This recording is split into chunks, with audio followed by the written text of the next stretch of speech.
सहयोग करंतु विभिन्न अनुष्ठान रहिबो किंतु पिपिली रे गोटे सांबादिक मंच हम ओडिशा स्तर राज्य स्तरीय गोटे सांबादिक कार्यक्रम हम जो आसंता वर्ष प्रेस दिवस रे समस्त मिसिक आम गोटे वार्ता दवा डेराम पिपिली की जे सांबादिक संघ जिते रही भी आम गोटे मंच रे प्रेस दिवस पालन करुचु एवं मु भी आह्वान करुची दल मत निर्विशेष आम समस्ते एकजुट हो समय आसी पहुंची यशस्वी प्रधानमंत्री सहित एठी हमर मोहन माझी सरकार आसी डबल इंजिन सरकार आसी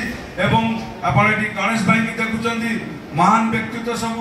आमर मंत्रिमंडल रही तेणु समय आसी आसतु आम समस्त मिलमिशि एवं एठी उपस्थित थिबा मो अंचल समस्त गुरुजन सार अच्छा से गढ़ई सार अच्छा समस्त मान्यगण्य व्यक्ति मैंने अच्छा मोर आपण मान अनुरोध ए कार्यक्रम आज आसंता काली आपण मान सहयोग आरंभ करवा समस्त को एकजुट कर 2025 मसीह प्रेस दिवस रे आम एकजुट गोटे कार्यक्रम हम